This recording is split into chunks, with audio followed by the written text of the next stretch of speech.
19वां अध्याय प्रारंभ हो रहा है।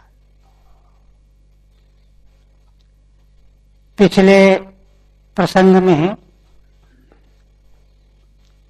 महाराज परीक्षित के द्वारा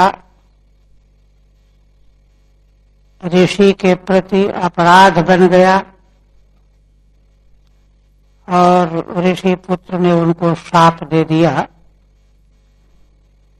7वें दिन तक्षक के काटने से प्राणांत होगा। अब इसके बाद 19वें अध्याय में यद्यपि पुत्र के उस शाप को सुन करके शमीक ऋषि बड़े दुखी हुए, उन्होंने अपना और बालक का ही अपराध माना और भगवान से प्रार्थना की कि भगवान क्षमा करें, क्योंकि आपके भक्त के प्रति इस बालक ने अनजान में अपराध किया है। तो संत पुरुषों का क्या स्वभाव होता है, इसके बाद प्रायोपविष्टे गंगायाम राज्ञि योगी जनाव्रते शोकस्यागमनम तत्र प्रोक्तमेकोन विंशके। श्रीधर स्वामी कहते हैं कि अग्रिम 19वें अध्याय में महाराज जब प्रायोपवेशन करके गंगा के तट पर बैठ जाएंगे और वहीं पर भगवान सुखदेव जी का आगमन होगा, यह बात कही जाएगी।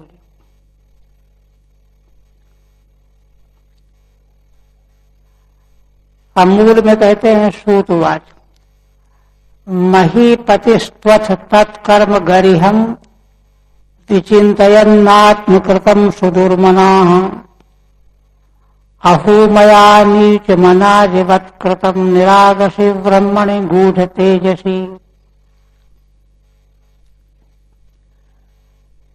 महाराज परीक्षित जब राजधानी में लौट करके आए तो उनको स्मरण आया और स्मरण आने पर वे बड़ी ग्लानि करने लगे। अथ माने आगमनानंतरम महीपति महाराज परीक्षित उस निंदनीय कर्म का चिंतन करने लगे। विचिन्तयन्नात्मकृतं सुदुर्मनाः, जो उन्हीं के द्वारा निंदनीय कृत्य हो गया था उसका चिंतन करने लगे और चिंतन करते करते बहुत दुखी हो गए। सुदुर्मनाः और कहने लगे अहो मया नीच मना विवत कृतम। अरे कितने खेद की बात है कि मेरे द्वारा कितना नीच अनाज की तरह से कर्म किया गया। कौन सा कर्म? निरागसी गूढ़ तेजस ब्रह्मणि, जिन महात्मा का कोई अपराध नहीं था, जिनका तेज छिपा हुआ था, गूढ़ तेज वाले थे, उन ब्राह्मण ऋषि का मैंने इस प्रकार का अपराध किया। अनाज की तरह से, अनाज माने उच्छृंखल म्लेच्छादिकों की तरह से मैंने ऐसा निकृष्ट आचरण किया। इस प्रकार से महाराज को बड़ी ग्लानि होने लगी। श्रीधर स्वामी कहते हैं स्वकृतम तत्कर्म मुनिस्कंधे सर्व प्रक्षेपणम, अपने द्वारा किया गया वह कर्म। कौन सा कर्म? ऋषि मुनि शमीक के स्कंध में मृत सर्प डाल दिया था महाराज ने। गरिहम, अत्यंत गर्हणीय नित्य कर्म था। मैंने चिंतन सुदुर्मना जाता है, अपने उस निकृष्ट कर्म का चिंतन करते करते उनका मन बहुत दुखी हो गया, व्यग्र हो गए। क्या चिंता होने लगी? चिंता में वाह सार्धाध्यान अहुइति। अरे कितने खेद की बात है, नीचम पापम, मैंने कैसा नीच कर्म किया। अमी उमिति पाठे च सएवार्थ। नीचम, नीच कर्म की जगह पर अमीयु, अमीयु का भी अर्थ है निकृष्ट कर्म, पाप। अर्थ एक ब्रह्मणे, ब्राह्मणे गूढ़म गुप्तम तेजो यश तस्मिन, जिन ब्राह्मण का तेज छिपा हुआ था, ऐसे ब्राह्मण के प्रति मैंने कितना निकृष्ट कर्म कर डाला। तस्मिन, और इस प्रकार से अपने उस निंदित कर्म का चिंतन करके खेद व्यक्त करते हुए महाराज व्याकुल हो गए। और व्याकुल होकर के जब उनको स्पष्ट मालूम पड़ गया कि इतना निकृष्ट नीच कर्म मैंने किया, तो उसके फलस्वरूप स्वयं ही अपने को दंड मिलने की कामना करने लगे। क्योंकि कोई भी शुभाशुभ कर्म फल भोग किए बिना मिट नहीं सकता है। शुभाशुभ कर्म जो है फल दे करके नष्ट होता है। इसलिए इसका जो निकृष्ट कर्म हुआ है, इसका फल दुख क्लेश मुझे शीघ्र मिलना चाहिए। ध्रुवम ततो में कृतदेव हेलनात्, दुरत्ययम व्यसनम नातु दीर्घात्, तदस्तु कामम त्वघनिष्कृताय में यथा न कुर्याम पुनरेव मद्धा। धर्मनिष्ठ महापुरुष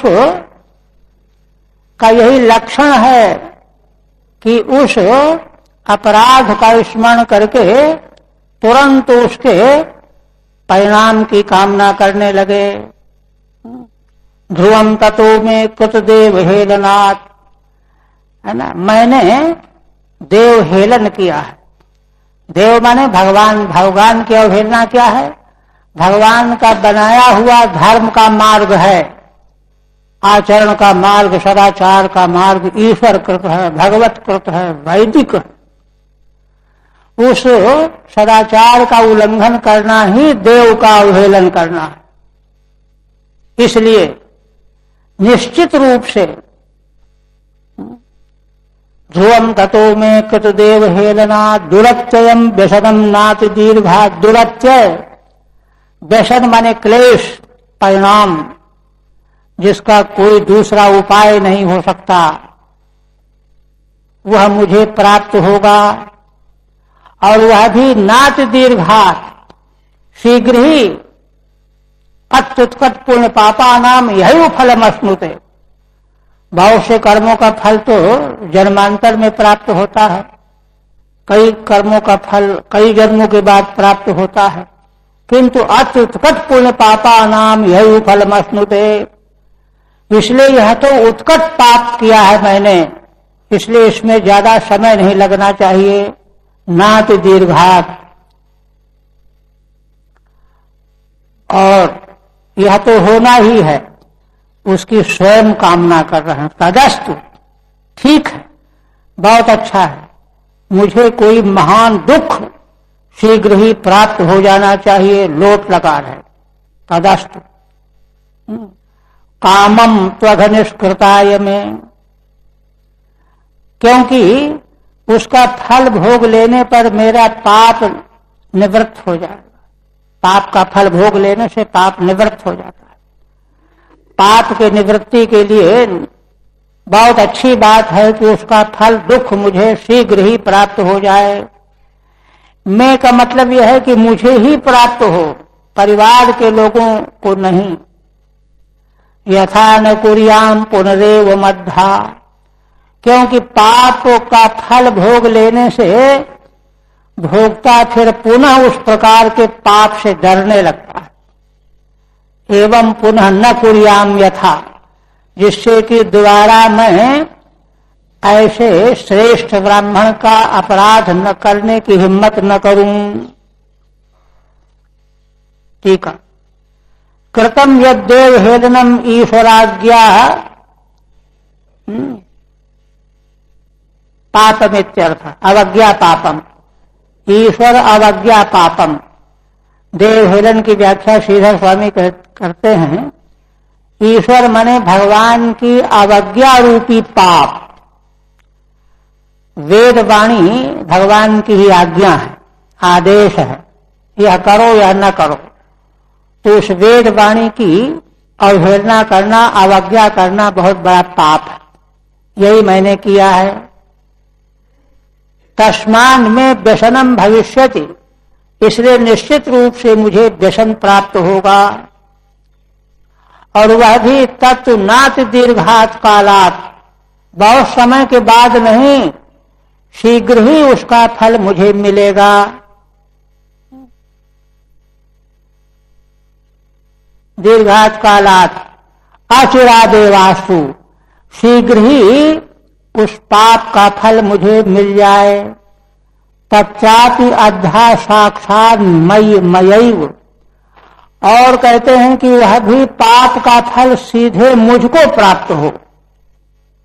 न पुत्रादि द्वारेणेति प्रार्थना, पुत्र आदि के द्वारा उसका फल प्राप्त होना ठीक नहीं है, क्योंकि दुख मिलने के लिए पुत्र आदि के नाश का भी दुख होता है।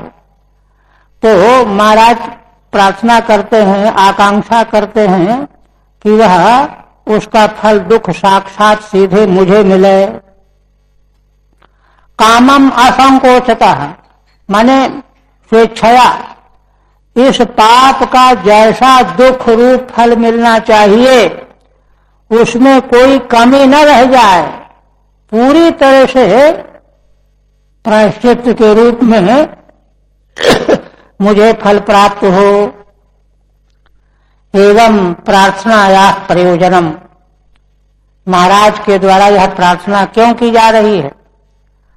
अघस्य निष्कृताय प्रायश्चित्ताय, पाप के प्रायश्चित के लिए। यथा पुनरेवम न कुर्यामिति, जिससे कि फिर दोबारा मैं जीवन में इस प्रकार का पाप न करूं। इसके बाद फिर कहते हैं, एवं साक्षात सस्यैव व्यसनम संप्रार्थ ततः प्रागेव किंचित प्रार्थयते। इस प्रकार से महाराज ने साक्षात अपने में ही दुख की प्राप्ति की प्रार्थना की, परमेश्वर से, परमात्मा से। और उसके पहले एक प्रार्थना और करते हैं, क्या? अद्यैव राज्यम बलमृद्धकोशम प्रकोपित ब्रह्म कुलानलो में धात्य भद्रस्य पुनर्नमे भूत पापीयसी धीर द्विज देव गोभ्य।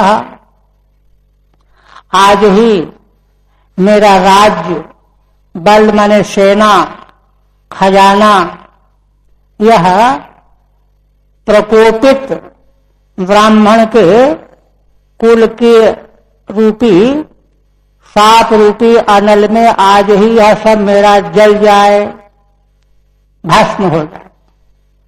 क्योंकि मैंने बड़ा नीच कर्म किया है, अभद्रस्य में निकृष्ट कर्म करने वाले मुझ राजा का कोष, खजाना, राज्य सब का सब ब्राह्मण के क्रोध रूपी अग्नि में जल करके राख बन जाए। पुनर्नमे भूत पापीयसी धीर द्विजदेव गोभ्य, जिससे कि पुनः दोबारा फिर कभी भी इतनी पापपूर्ण बुद्धि मेरी, पापीयसी माने अतिशयन पापपूर्णा पापीयसी, अतिशय अर्थ में ईर्षुन करते हैं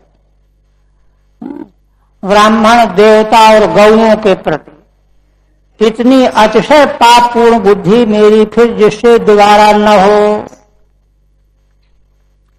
ये प्रार्थना करते हैं। अद्यैव में राज्यादि दहातु, मेरा राज्य कोष आदि सेना आदि सब आज ही जल जाए।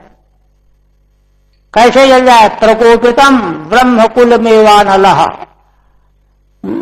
मेरे कर्म के द्वारा कुपित हुआ ब्राह्मण कुल ही अग्नि है, उसके द्वारा जल जाना चाहिए। पुनर्द्विजादीनाम द्विजादीन पीड़ितुम धीर में मां भूत ना भवेदित, जिससे कि फिर दोबारा ब्राह्मण देवता और गौओं को पीड़ा पहुंचाने वाली बुद्धि मेरे भीतर न उत्पन्न हो, प्रकट न हो। क्योंकि असल में ये सब संपत्ति ऐश्वर्य के मद में व्यक्ति अपराध कर बैठता है। क्योंकि महाराज को वहां बताया है ना कि उनको अपना अपमान महसूस हुआ कि मैं तो राजा हूं, चक्रवर्ती सम्राट हूं, मुझे आसन नहीं दिया गया, मैंने जल मांगा जल नहीं दिया गया। तो यह सब मूल में बैठा हुआ था, जिससे कि उनमें यह क्रोध आ गया, तिरस्कार का अनुभव हो गया। इसलिए जिस ऐश्वर्य के मद में आकर के मेरी पापमयी बुद्धि बनी, वह ऐश्वर्य नष्ट हो जाए, जिससे कि दोबारा फिर मेरी बुद्धि ऐसी न हो। सा चिंतयन् नित्यमथा सरोद्यथा मुने स्वतोक्तो निवृत्तिस्तक्षकाख्यः ससाधु मेने न चिरेण तक्षका नलं प्रसक्तस्य विरक्ति कारणम्।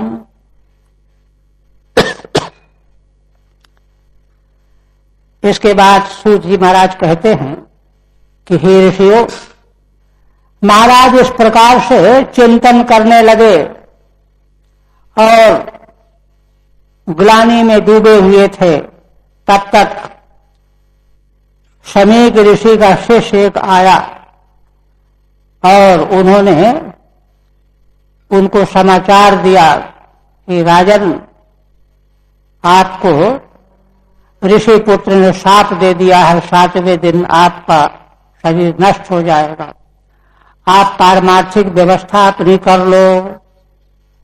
यह सुना। मुने श्रुतोक्तो निवृत्तिस्तक्षकाख्यः, क्या शिष्य ने आकर के क्या सूचना दी? मुनि के पुत्र ने, श्रृंगी ऋषि ने, निवृत्ति माने मृत्यु, तक्षक नाम की मृत्यु 7वें दिन के दशने से मृत्यु हो जाएगी। जैसे ही महाराज ने यह सुना समाचार ऋषि के शिष्य के द्वारा, ससाधु मेने न चिरेण तक्षका नलम प्रसक्तस्य विरक्ति कारणम, उन्होंने इसको बड़ा ही उत्तम माना और कहा कि केवल 7वें दिन की बात है, वो तो चाहते थे कि शीघ्र हो, नाति दीर्घात कालात प्रार्थना कर रहे थे ना, तो 7 दिन भी कोई ज्यादा नहीं है। न चिरेण तक्षका नलम प्रसक्तस्य विरक्ति कारणम, किंतु ऋषि ने अनुग्रह करके मुझे जो सूचना भिजवाई है, तो यह भगवान की कृपा का परिणाम है। तक्षक रूपी अग्नि जो है, यह भगवान के अनुग्रह का परिणाम इसलिए है कि मैं संसार में उत्तरोत्तर आसक्त होता जा रहा था। प्रसक्तस्य माने प्रकर्षण शक्तस्य, राज्य शासन व्यवस्था कोष, इसमें आसक्ति बढ़ती जा रही, किंतु उस बढ़ती हुई आसक्ति से विरक्ति का कारण बन गया। 7वें दिन तक्षक रूपी अग्नि के द्वारा शरीर का नाश होगा, यह संसार की आसक्ति से विरक्ति का कारण मालूम पड़ा उनको। अब देखिए यहां पर महाराज परीक्षित ने जीवन पर्यंत जिस धर्म का सेवन किया है, सदाचार का पालन किया है, उसी का परिणाम है कि अंतःकरण शुद्ध हो गया। शुद्ध अंतःकरण में ही यद्यपि ऐश्वर्य के मद में आकर के कलयुग के प्रभाव से पाप बन गया, अपराध बन गया, किंतु समग्र जीवन का जो उनका धर्माचरण सदाचार का अभ्यास था, जो संस्कार थे, उसका फल उनको यह मिला कि उनको ग्लानि हुई, और ग्लानि होने के बाद वे उसके प्रायश्चित की चिंता करने लगे। अपने अपराध को समझ करके उसके प्रायश्चित की बात सोचने लगे। और जब ऋषि पुत्र के द्वारा उनको साप का पता चला तो प्रसन्नता का अनुभव हुआ, और उनको यह लगा कि बहुत अच्छी बात हो गई, और भगवान के अनुग्रह से ही यह वैराग्य का अवसर भगवान की कृपा से मुझे प्राप्त हुआ है। नहीं तो मैं धीरे धीरे सब कुछ जानते समझते हुए भी संसार में ही पड़ा हुआ था, आसक्त होता जा रहा था, आसक्ति बढ़ती चली जा रही थी। यह बहुत ही अच्छा हुआ, ऐसा विचार। इत्थम चिंतन स राजा मुने सुतोक्ता सप्तमे अहम निवृत्ति। इस प्रकार से महाराज चिंतन कर ही रहे थे कि मुनि के पुत्र के द्वारा जो श्रृंगी ऋषि के द्वारा शाप दिया गया था, सप्तमे अहम निवृत्ति मृत्यु, आज से 7वें दिन मृत्यु हो जाएगी तक्षक के काटने से। यथा भविष्यति तथा अशृणोत, जिस प्रकार से तक्षक सर्प के काटने से मृत्यु होगी वह सुन लिया। समीक प्रेषित शिष्याच्छुरत्वा, पिता समीक के द्वारा भेजे गए शिष्य से समाचार भेजा गया, उसको समाचार को सुना। चौसात तक्षक से विषाग्निम साधु मैंने, तो उन्होंने तक्षक के विष रूपी अग्नि को अपने कल्याण का साधन माना। बहुत अच्छा हुआ। यतो विषयेषु प्रसक्तस्य विरक्ति कारणम, क्योंकि संसार के लोक के विषयों में जो आसक्ति बढ़ती जा रही थी, उससे विरक्ति का एक कारण बन गया। और कारण बनने के बाद उन्होंने क्या किया? अथो विहाये मममुं च लोकम विमर्शितो हेयतया पुरस्तात् कृष्णांग सेवा मधिमन्यमान उपाविशत प्राय ममर्त नद्याम। इसके अनंतर इमम अमुम च लोकम विहाय, देखिए इस लोक को और अमुम माने परलोक को, लोक परलोक दोनों लोकों को छोड़ करके, क्योंकि त्याग असल में केवल वर्तमान के त्याग से बात नहीं बनती, भूत भविष्य वर्तमान त्रैकालिक का त्याग हो। इसलिए वर्तमान संसार का जो भोग है और लोकांतर में प्राप्त होने वाले जो स्वर्ग आदि फल हैं, दोनों लोकों का त्याग किया। और कहते हैं त्याग उनका बन गया। कैसे बन गया? विमर्शितो हेयतया पुरस्तात्, वे महाराज पहले ही यह बात निश्चित कर चुके थे कि लोक परलोक के सारे संसार के विषय फल भोग हेय हैं, त्याज्य। कुछ भी जो है आसक्ति करने योग्य वस्तु नहीं है, न लोक के फल न परलोक के फल। ये तो पहले उन्होंने निश्चित विचार के द्वारा जान लिया था। किंतु आजकल व्यक्ति करता रहता है, टलता जाता है। किंतु अब यह समय जब आ गया, भगवान के अनुग्रह से वैराग्य का समय आ गया, तो तुरंत उनको देर नहीं लगी, दोनों लोगों को पूरी तरह से त्याग दिया। और त्याग करके क्या करना चाहते हैं? कृष्णांग सेवा मधिमन्यमानः, श्री भगवान कृष्ण के चरणों की सेवा को ही सबसे बड़ा, सबसे महत्वपूर्ण वस्तु मानते हैं। और यही मान करके उपादिशत प्राय ममर्त नद्याम, अनशन करके अमर्त नदी गंगा, गंगा नदी के तट पर महाराज विराजमान हो गए, बैठ गए। अथो अनंतरम उभौ लोकौ पुरस्तात् राज्य मध्य एव हेतया विचारितौ। इसके बाद श्रीधर स्वामी कहते हैं कि इसके अनंतर उनको बड़े आनंद का अनुभव हुआ प्रायश्चित्त हो जाने से। जिन दोनों लोकों को, माने वर्तमान लोक और परलोक, जिन दोनों को पुरस्तात् राज्य मध्य एव हेतया विचारितौ, राज्य शासन के बीच में ही, राज्य करते करते ही दोनों लोगों को उन्होंने विचार के द्वारा हे मान लिया था। विचारितौ, इसलिए अब उनको कोई विलंब नहीं लगा त्यागने में, एक क्षण में त्याग दिया। विहाय श्री कृष्णांग सेवाम एव अधिमन्यमानः, भगवान के चरणों की सेवा को ही उन्हें सबसे बड़ी वस्तु समझा।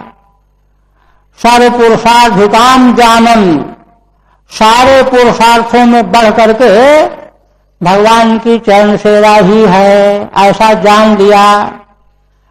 प्रायम अनशनम तस्मिन् नित्यरथः, अनशन करके बैठ गए। तत्संकल्पेन उपादिशदिति यावत्, माने अनशन का संकल्प ले लिया, अब अन्न नहीं लेना है, और बैठ गए। गंगा तट पर यद्वा प्रायम प्रकृष्ट वचनम शरणम यथा भवति तथा, अथवा प्राय की दूसरी व्याख्या कर रहे हैं। प्राय का एक अर्थ हो गया अनशन, दूसरी व्याख्या कर रहे हैं श्रीधर स्वामी, प्राय माने प्रकृष्ट मैनम। प्रकृष्ट आयन जो है संसार लोक परलोक नहीं है, भगवान की शरण ही है हमारा प्रकृष्ट आयन, निवास। हम सब जीवों को भगवान में निवास प्राप्त हो जाए, यही प्रकृष्ट आयन शरण है। ऐसा मान करके वे गंगा तट पर बैठ गए। और कहते हैं यावै लसत् श्री तुलसी विमिश्रो कृष्णांघ्रिमध्यधिकाम्बु नेत्री पुनाति लोकान् अभयत्र शेषान् कस्तान् न सेवेत मरिष्यमाणः। सूत जी महाराज कहते हैं कि हे ऋषियों, महाराज ने जो लोक परलोक का त्याग करके श्री गंगा के तट पर अपना आसन जमा लिया, यह बहुत ही उत्तम बात है। क्यों? क्योंकि ये श्री गंगा जी क्या हैं? यावै लसत् श्री तुलसी विमिश्र कृष्णांघ्रिमध्यधिकाम्बु नेत्री, ये जो श्री गंगा जी हैं भगवान के चरणों के धोवन का जल है ना, और साथ में भगवान के चरणों में जो तुलसी की मंजरी शोभा पा रही है, पूजा की गई है, तो उसके रेणु का पराग भगवान के चरणों की धूली घुल करके मिल करके उस जल में आई हुई है, वही तो गंगा जी हैं। इसलिए और अधिक उत्कृष्ट और पवित्र हो गई हैं। ऐसे जल को लेकर के बहने वाली श्री गंगा जी, जो भगवान के चरणों के धोवन रूप हैं, और साथ में भगवान के चरणों में विराजमान जो तुलसी है ना, और उससे मिश्रित भगवान के चरणों की धूली, दोनों मिला करके वह जल को धारण किए हुए हैं श्री गंगा जी। ऐसी श्री गंगा जी को और क्या है उनकी महिमा, पुनात लोकान भयत्र शेषान, जो श्री गंगा जी दोनों लोकों को, लोक परलोक दोनों को पवित्र करती रहती हैं, और साथ में लोकपालों को, शेषान लोकपालों के सहित लोक परलोकों को पवित्र करती रहती हैं। अथवा ईशन से यहां भगवान शिव, शिव जी के सहित समस्त लोकपालों को पवित्र करने वाली हैं।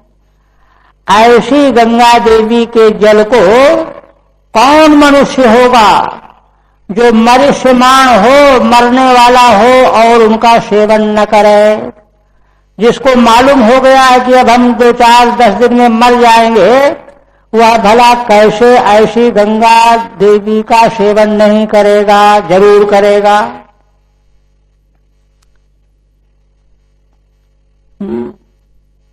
अमर्त मद्यामिति विशेषण से फलमा, श्री गंगा जी को अमर्त नदी, देव नदी कहा जाता है। इसका फल क्या है बता रहे हैं।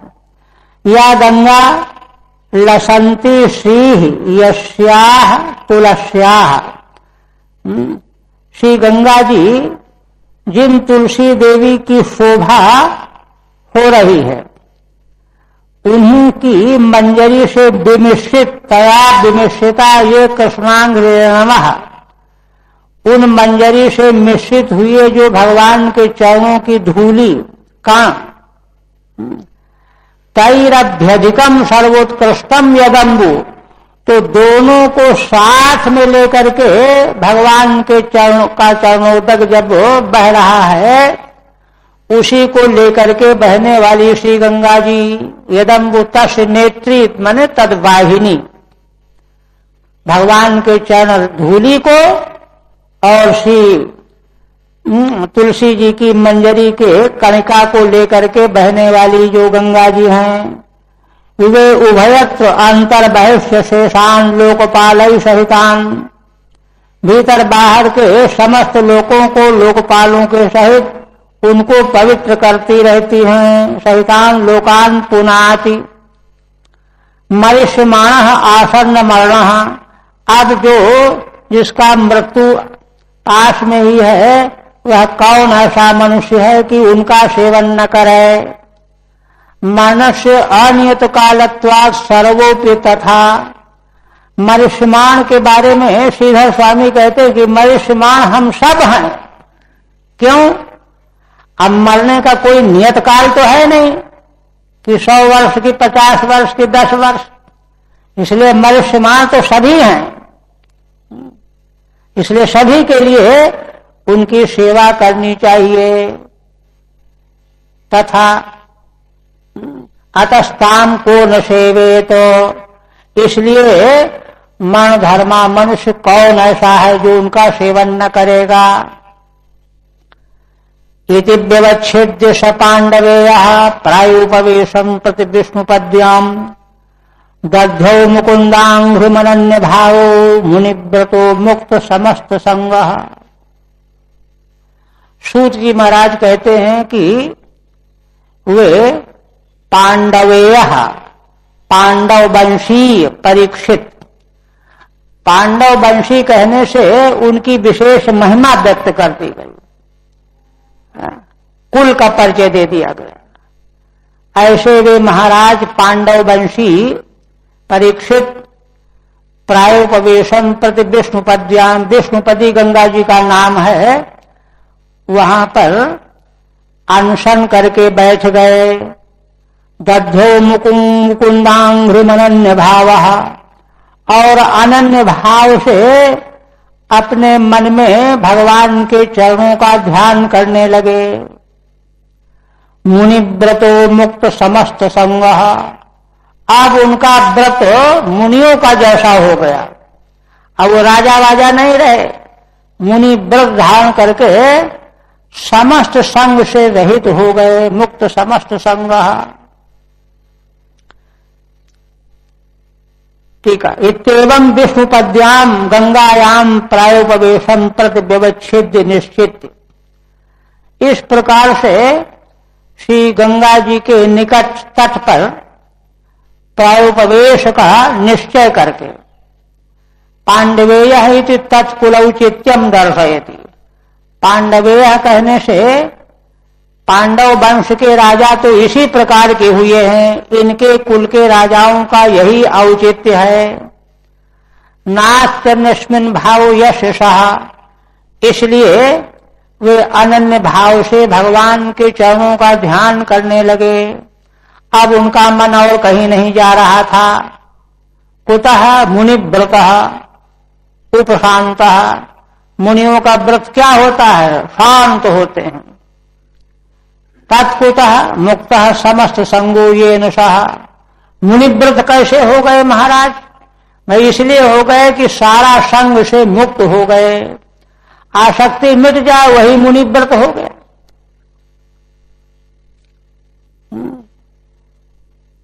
तत्रोपजग्मुर्भुवनम पुनाना महानुभावा मुनयः सशिष्याः प्रायण तीर्थाधिगमापदेशैः स्वयं ही तीर्थानि पुनन्ति सन्तः।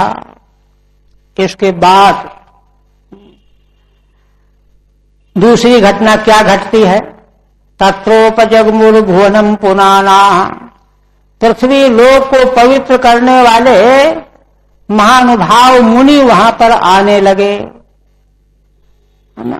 सशिष्या, अपने अपने शिष्यों को साथ लिए हुए पृथ्वी को पवित्र करने वाले महानुभाव मुनि वहां आने लगे। महाराज जहां बैठे हुए थे,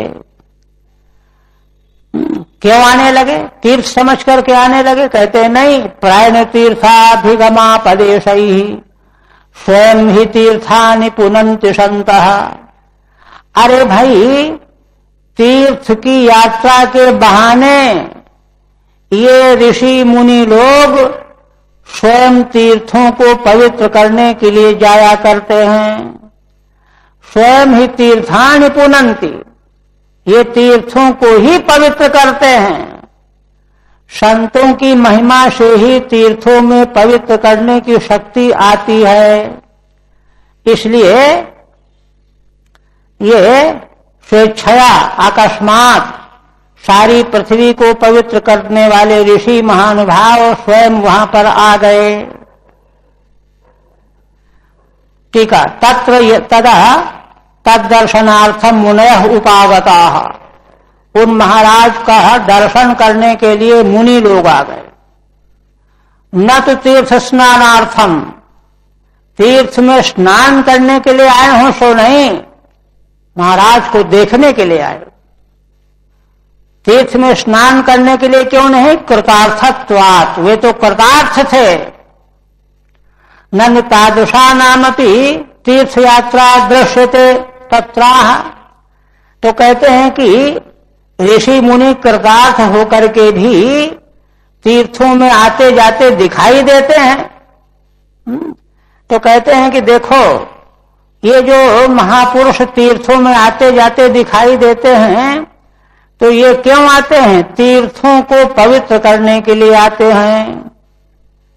तीर्थ यात्रा व्याजैः, तीर्थ यात्रा के बहाने, है ना, दर्शन दे करके सारे संसार को पवित्र करते हैं, तीर्थों को भी पवित्र करते हैं। इसलिए कौन कौन ऋषि आए उनका उल्लेख करने लगे। अत्र वसिष्ठश्चवनः शरद्वान् अरिष्टनेमिर् भृगुरंगिराश्च पराशरो गादिसुतोऽथ राम उतत्थ इंद्र प्रमदेद्मबाहौ। महर्षि अत्रि, भगवान वशिष्ठ, च्यवन, शरद्वान, अरिष्टनेमि, भृगु, अंगिरा, पराशर, गाधीपुत्र विश्वामित्र, परशुराम, उतत्थ, इंद्र प्रमद, इदवाह, मेधातिथिर्देवल, आर्षसेनो, भारद्वाजो, गौतमः पिप्पलादः, मैत्रेय और्वः, कवशः, कुम्भयोनिर्द्वैपायनो, भगवान नारदश्च। मेधातिथि, देवल, आशीषेण, भारद्वाज, गौतम, पिप्पलाद, मैत्रेय, और कवश, कुंभयोनि, अगस्त, भगवान व्यास, श्री नारद जी।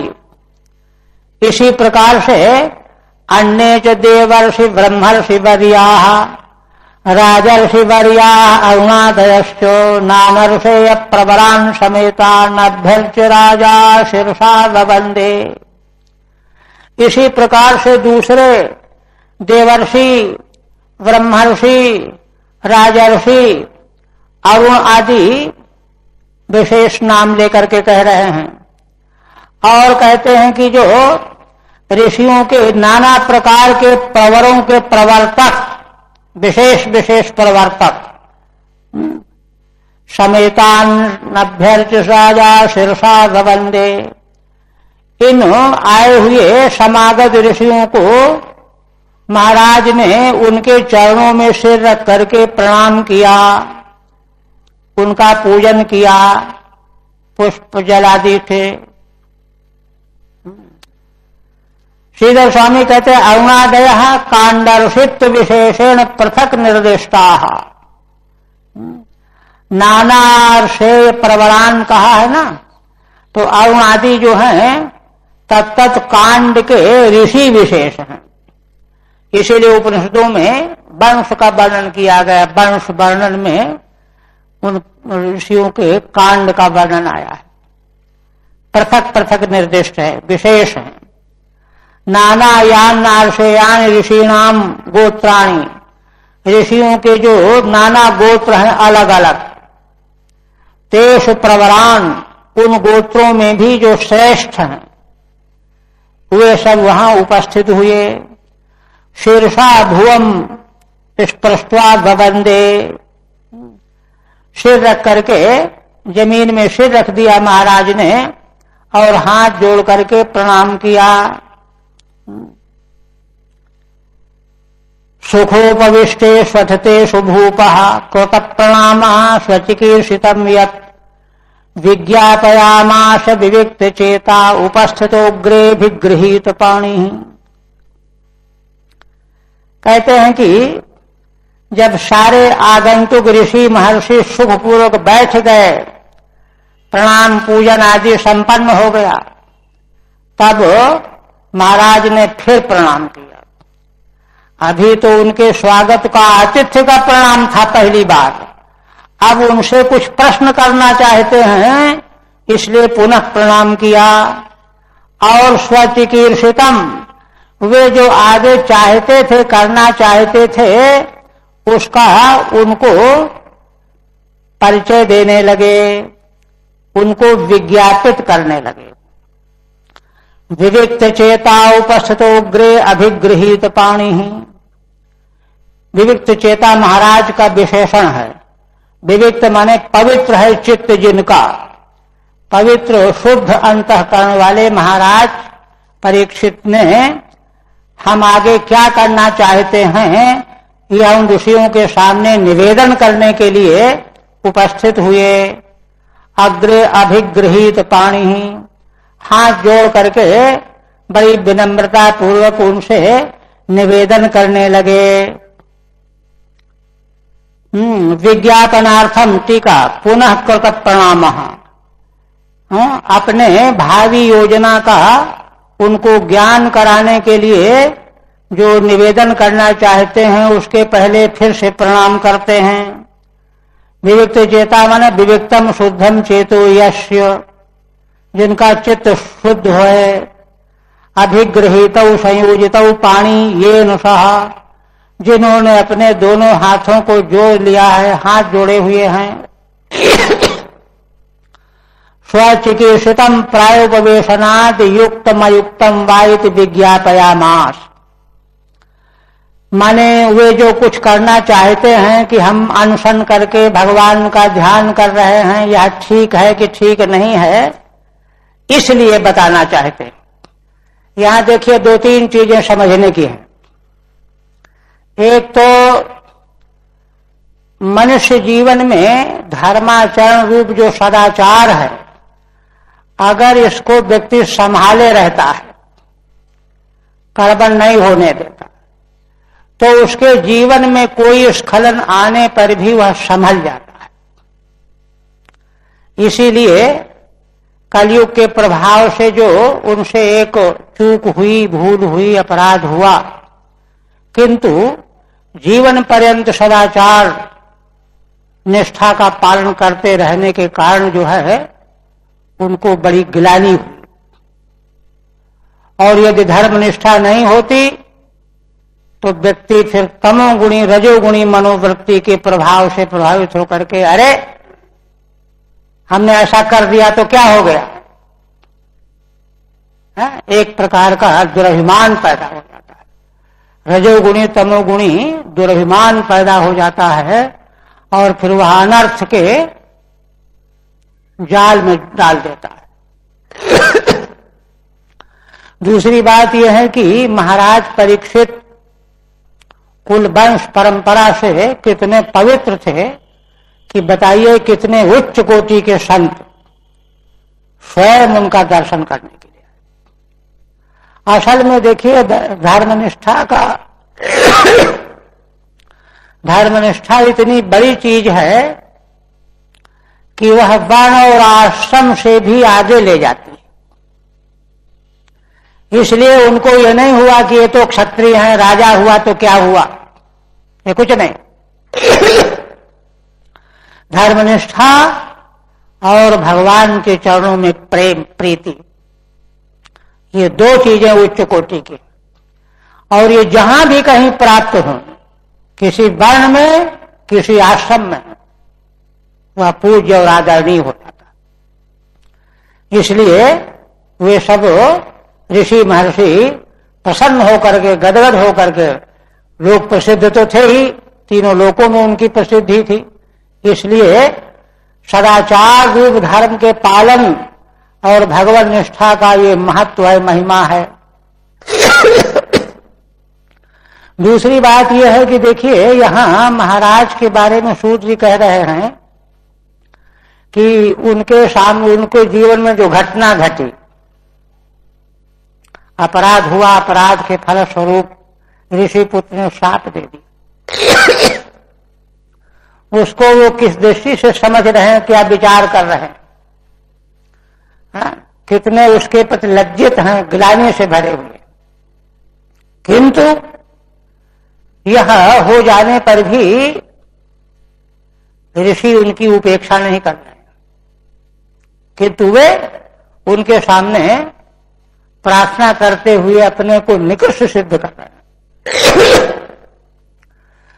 तीसरी चीज यह है कि उनका अंतःकरण इतना शुद्ध था।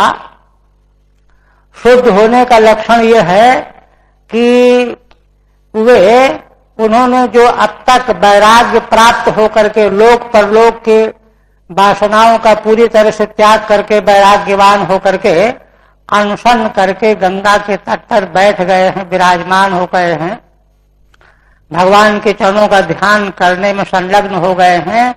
तो यह जो हम कर रहे हैं, निश्चय करके बैठने जा रहे हैं, बैठ चुके हैं, यह उनके सामने निवेदन करना चाहते हैं कि हमारा यह करना ठीक है कि ठीक नहीं।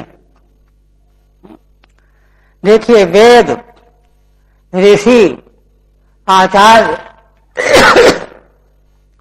जब तक इन तीनों का अनुमोदन प्राप्त न हो तब तक ऊपर से चाहे जितना बड़ा ऊंचा धर्म दिखाई देता हो वह धर्म नहीं है।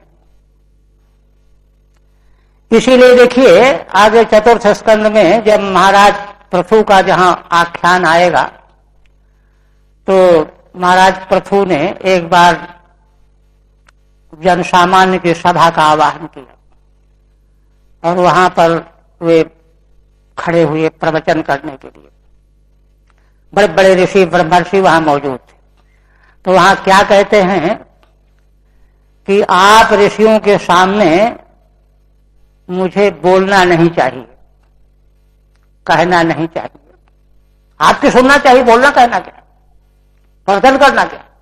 किंतु मैं इसलिए कहने जा रहा हूं कि मेरा जो अपना निश्चय है, निर्णय है, जो मैंने अपनी समझ से तय किया है, वह अगर आपके सामने उसका कथन नहीं करूंगा तो वह ठीक है कि ठीक नहीं इसका ज्ञान मुझे कैसे होगा।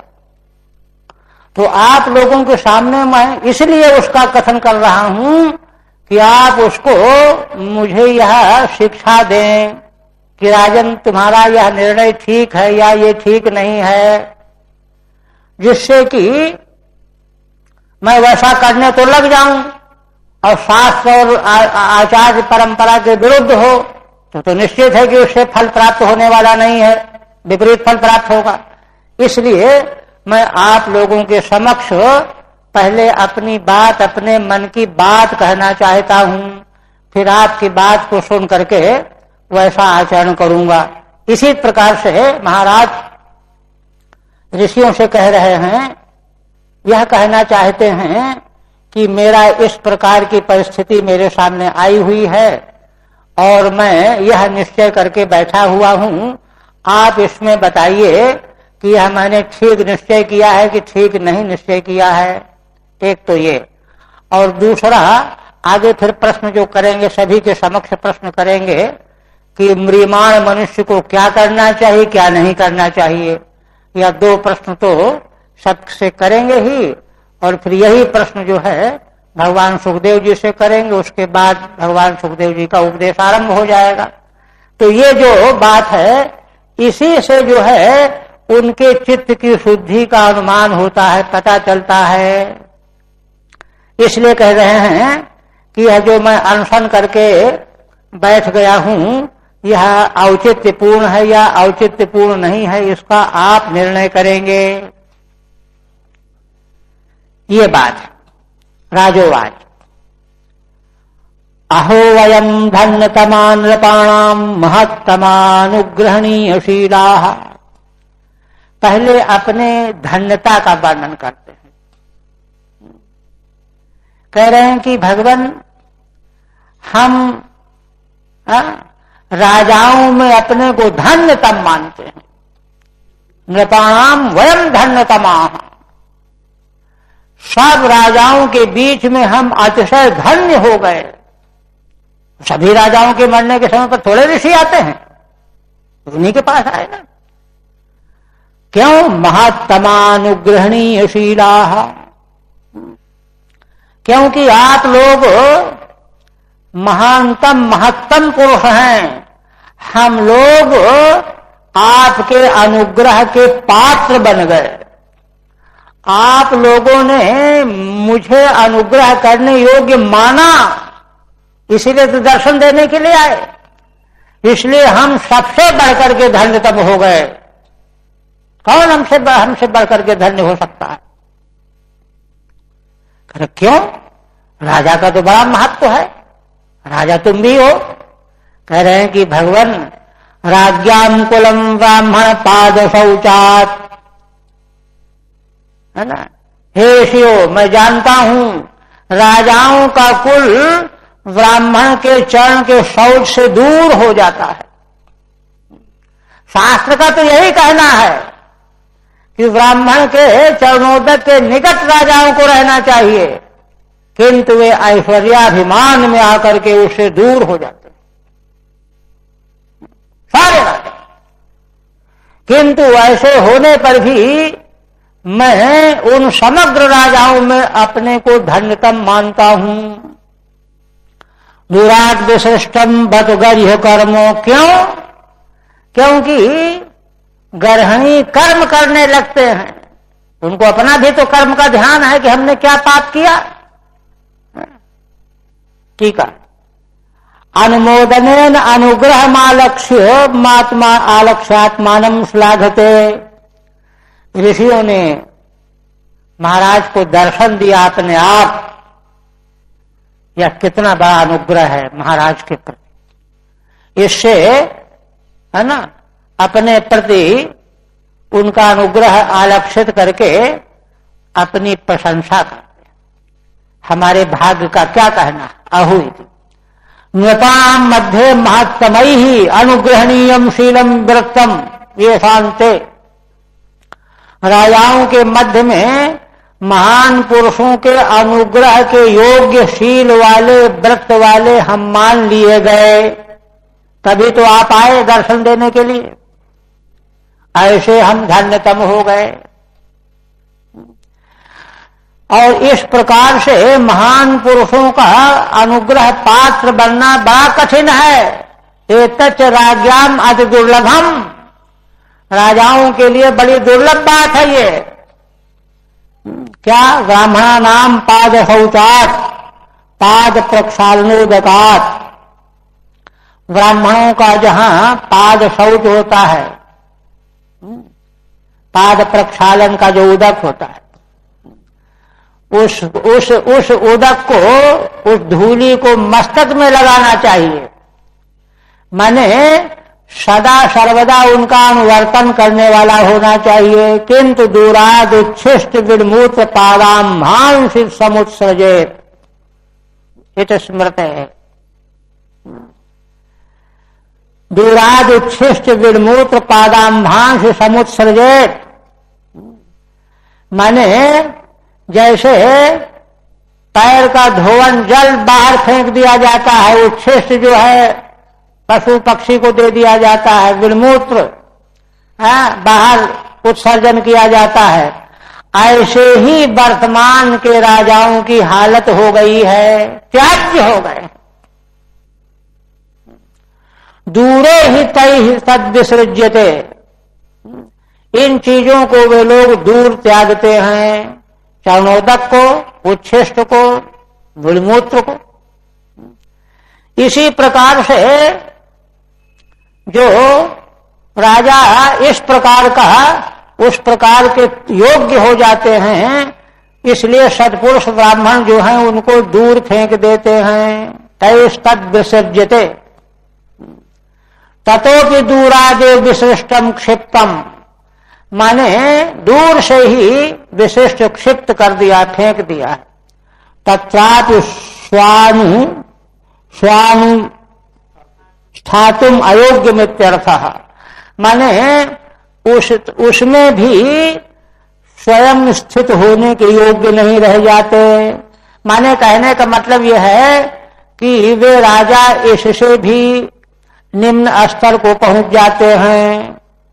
ऐसे राजाओं की हालत होने पर भी आप लोगों ने मुझ पर अनुग्रह किया, इसलिए हमसे बढ़कर के भाग्यशाली कौन होगा। गरिहम कर्म यश इत्यात्मानम उद्देश्य उक्तम, ऐसा क्यों होता है? ब्राह्मण जो है राजाओं का क्यों त्याग कर देते हैं? क्योंकि उनके कर्म गरी होते हैं और उसमें अपने को भी सम्मिलित करते हैं कि हमने भी इसी प्रकार से गर्भ कर्म कर डाला, ऋषि का अपमान किया। फिर कहते हैं किंतु तस्यैव मेघस्य परागरेषु व्यासक्त चित्तस्य गृहेषु भीक्षणम् निर्वेद मूलो द्विजशाप रूपो यत्र प्रसक्तो भयमासु धत्ते।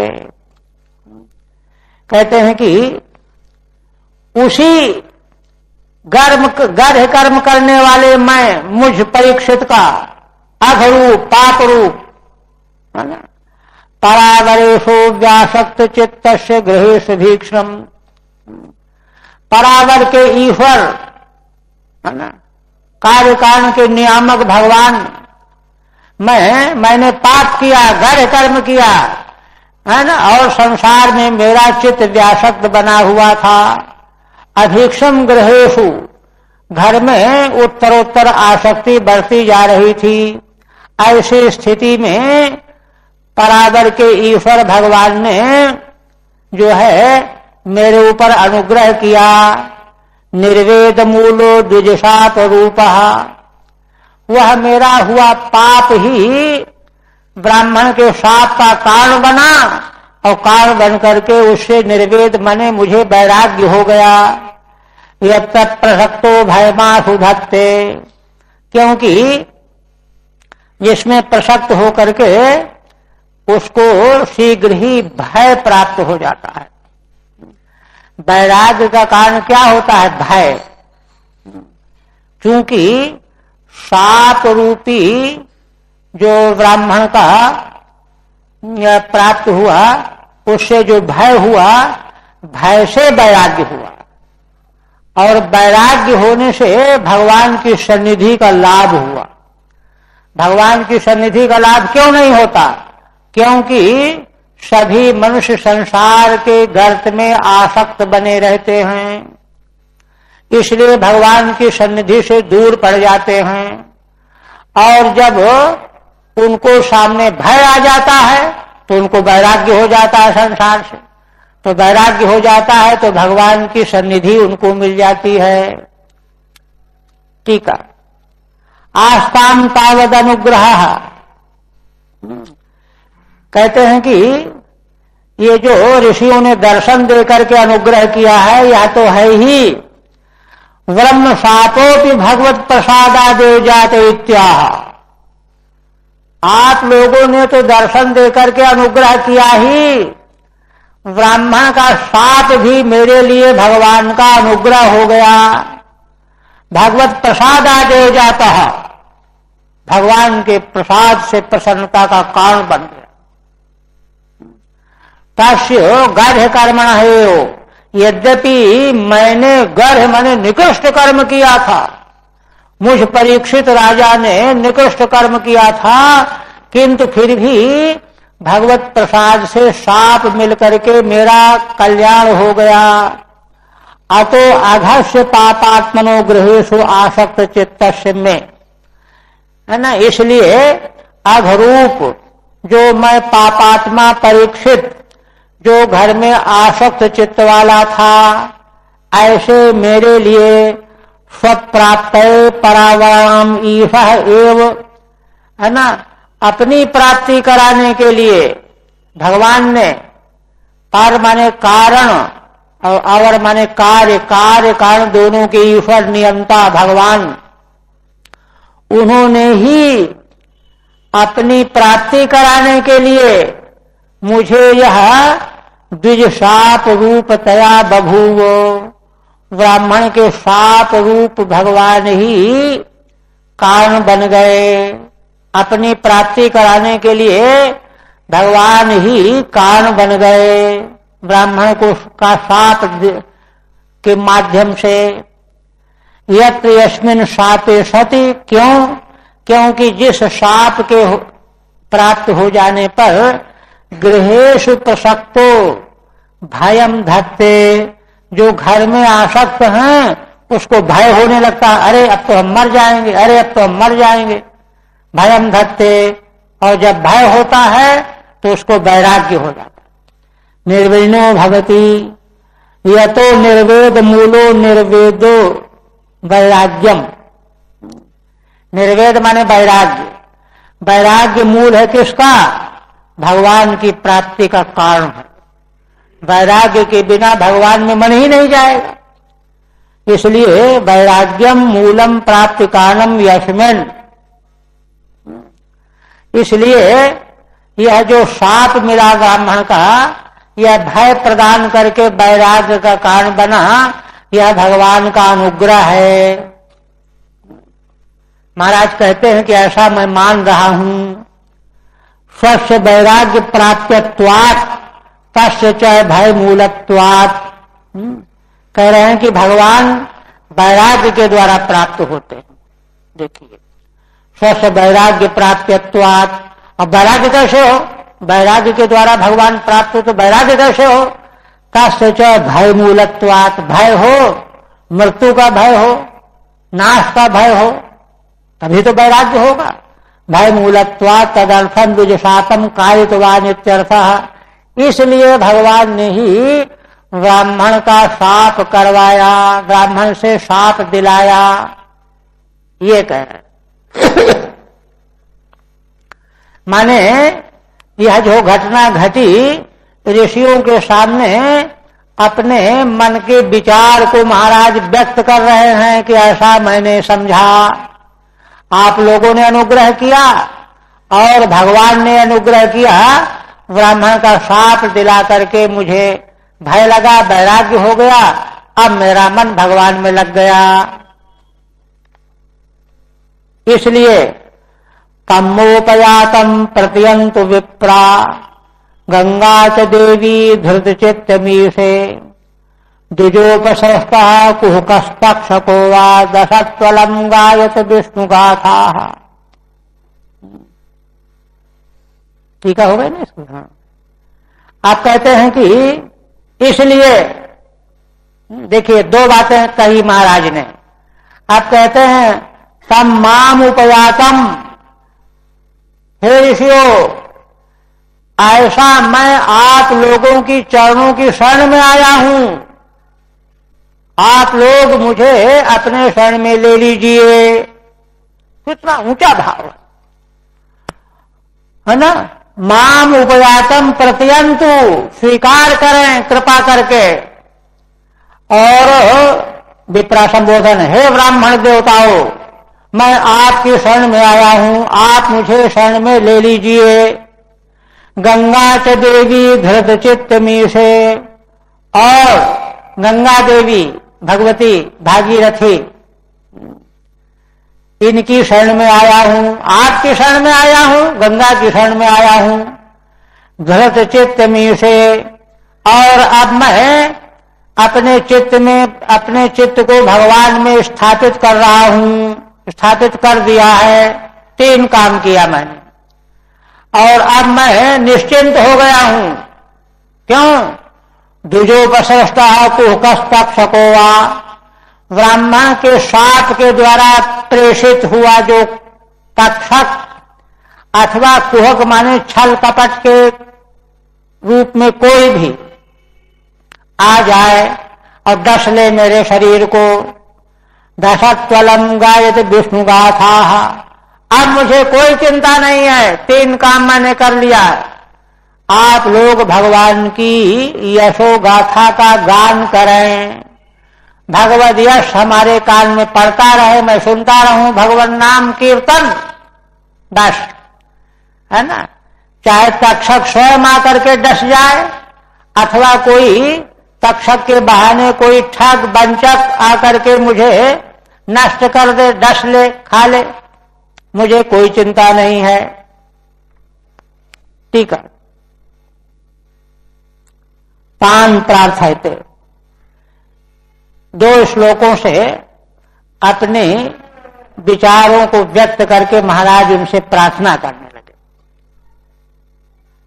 कामित द्वाभ्याम तम माम उपयातम शरणागतम प्रत्यंतु जानन्तु, हे ऋषियों मुझे अपने शरण में आया हुआ आप लोग जानिए, मैं आप लोगों की शरण में आया हूं।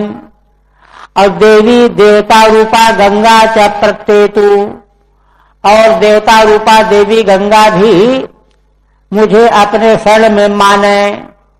प्रत्येतु विश्वसतु, वह शब्द प्रतिक्रिया ना धरे, वह शब्द जो है प्रतिक्रिया के रूप में अनादर के अर्थ में, माने तात्पर्य कहने का यह है कि मैं किसी भी प्रकार जैसा भी हूं, ऐरा गहरा, आप लोग कृपा करके मुझे अपने शरण में ग्रहण करें। यद्यपि मैं शरण के योग्य नहीं हूं, किंतु फिर भी आप लोग कृपा करके शरण में ग्रहण करें। और गाथा कथा गायतु, पुनः कहते पुनश्च भूयाद भगवच्चनन्ते रति प्रसंगश्च तदाश्रयेषु महासुयाम यान उपयामि सृष्टि मैत्रस्तु सर्वत्र नमो द्विजेभ्यः। इसके बाद फिर कहते हैं, एक तो ये 3 चीजें है ना, ऋषियों की शरण में, गंगा देवी की शरण में, और भगवान में चित्त का लगना, और कुछ भी हो जाए। फिर कहते हैं कि इसके बाद मान लो शरीर नष्ट होकर के दूसरा जन्म मिलेगा, तो आगे तक की योजना के बारे में क्या कहते हैं? पुनश्च भूयाद भगवच्चनन्ते रति, अनंत भगवान में इस शरीर के छूटने के बाद जहां कहीं भी मेरा जन्म हो, अनंत भगवान में प्रीति मुझ में बनी रहे। एक दूसरी प्रसंगश्च तदाश्रयेषु, जो भगवान के भक्त जन हैं, आश्रित जन हैं, भागवत जन हैं, उनका संग मुझे मिले 2। और तीसरी, कदाशेषु महासुयाम याम उपयामि सृष्टिम, महान पुरुषों में प्रसंग में का सत्संग संग मिले मुझे, और याम याम उपयामि सृष्टिम, चाहे बार बार जो सृष्टि में मुझे शरीर मिले, किसी भी योनि में, किसी भी कैसा भी। तीसरी बात और, मैत्रस्य सर्वत्र नमो द्विजेभ्यः, संसार के जीव मात्र के प्रति मैत्री भावना। 3 चीजें देखिए। सबसे पहली बात, भगवान में प्रीति प्रेम, और संत जनों में संग और प्रीति रति। क्योंकि असल में संतों का बहुत बड़ा महत्व यह होता है कि संसारी मनुष्य जिस संसार में डूबे रहते हैं, रात दिन रचे पचे रहते हैं, रोते बिलखते रहते हैं, संतप्त होते रहते हैं, उसको संतों ने तिलांजलि देकर के छोड़ दिया है, बाहर हो गए। तो जब बाहर हो गए हैं तो उनसे संग होगा तो उन्हीं की जैसी बुद्धि बनती चली जाएगी, मजबूत होती चली जाएगी।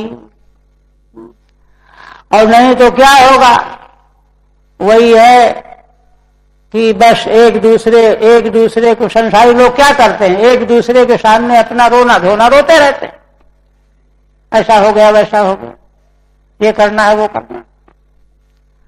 इसलिए संत महापुरुषों का प्रसंग संग, इसको राख प्रयत्न करके इसको बनाए रखना चाहिए। और तीसरा, राग द्वेष और मनोविकार कहां से आते हैं? दूसरों के प्रति जब हम तुच्छ बुद्धि बनाते हैं या द्वेष बुद्धि बनाते हैं, इसलिए जीव मात्र के प्रति जो है करुणा बुद्धि होनी चाहिए, मैत्री बुद्धि हो, है ना। नमो द्विजेभ्यः, आप समग्र ब्राह्मणों को हमारा नमस्कार हो। टीका, स आशो येषां तेषु प्रकृष्टः संगो भूयात्, माने जिन संतों के भगवान ही आश्रय हैं, जिन संत महापुरुषों के आश्रय एकमात्र भगवान है, उनसे हमारा संग हो। तेषु प्रकृष्टः संगो भूयात्। और तस्याम सृष्टौ जन्मनि, वह सृष्टि में जहां भी कहीं जन्म होता रहे, ये 3 चीजें हमको मिलती रहें। और कहते हैं इति स्म राजाध्यवसा युक्तः, इति स्म राजाध्यवसा युक्तः प्राचीन मूलेषु कुशेषु धीरः उग्दमुखो दक्षिण कूल आष्टे समुद्र पत्न्या शशुतन्यस्तभारः। सूत जी महाराज कहते हैं इति माने एवं प्रकारेण, इस प्रकार से महाराज परीक्षित अध्यवसाय माने निश्चय से युक्त हो गए, और प्राचीन मूलेषु कुशेषु, धीर वीर पुरुष महाराज प्राचीन मूल कुशों के आसन पर उत्तर की ओर मुख करके, गंगा जी के दक्षिण तट में उत्तर की ओर मुख करके, सामने गंगा जी, और कुशों का मूल भाग आगे की ओर करके, आस्ते समुद्र पत्न्या सुसुतन्यस्तभारः, समुद्र पत्नी श्री गंगा जी के तट पर अपने पुत्र जन्मेजय को राज्य का भार सौंप करके बैठ गए। एवं च तस्मिन् नरदेव देवे प्रायोपविष्टे दिवि देव संघाः प्रशस्य भूमौ व्यकिरन् प्रसूनैर्मुदा मुहुर्दुन्दुभयश्च नेदुः। इस प्रकार से उन महाराज नरदेवों के भी देव थे, सम्राट थे ना चक्रवर्ती। जब वे प्रायोपविष्ट होकर के बैठ गए तो दिव्य लोक में, स्वर्ग लोक में देव के समुदाय ने उनकी बड़ी प्रशंसा की और पृथ्वी पर उन्होंने फूलों की वर्षा की। प्रशस्य भूमि विगन पशुनर्मुदा मुहुर्दुंद भयस्य नेदुः, और बार बार जो है उन्होंने दुंदुभियों का वादन किया। इस प्रकार से टीका अध्यवसायो निश्चय प्राचीनानि प्रागग्राणि मूलानि येषां तेषु प्रागग्रेषु कुशेष्वास्तेष्म। कुशों का अग्रभाग आगे की ओर किए हुए हैं, ऐसे आसन पर विराजमान है। स्वसुते जन्मेजय न्यस्तो भारो राज्यम येन सह, अपने पुत्र जन्मेजय सबसे बड़े थे, उन्हीं को राज्य का भार दे चुके थे। मुदा व्यतिरन देव समुदाय ने स्वर्गलोक से फूलों की वर्षा की। देव संघेर वादिका दुंधवयो नेदुः, और देव समुदाय के द्वारा बजाई गई दुंदुभियां बजने लगी। अब इसके बाद महर्षि लोग अपनी बात कहेंगे। महर्षयो वै संपागता ये प्रशस्त साध्वित्यनुमोदमाना ऊचु प्रजानुग्रहशील सारा यदुत्तम श्लोक गुणाभूरूपम। महर्षि जो वहां सब आए हुए थे, उन्होंने महाराज की बात सुन करके उनकी बड़ी प्रशंसा की, साधुवाद दिया, अनुमोदन किया। बहुत ठीक राजन, आपने बड़ा अच्छा निश्चय किया है। और वे प्रजानुग्रहशील सारा, संसार के प्राणियों के प्रति अनुग्रह ही उनका शील है, स्वभाव है ना। क्यों? यदुत्तम श्लोक गुणाभिरूपम, उत्तम श्लोक भगवान के भी यही गुण हैं। और इस प्रकार के गुण जिन संतों में होते हैं तो वे गुण भी भगवान के गुणों के अनुरूप ही होते हैं। ऐसे वे संत महाराज से कहने लगे। बस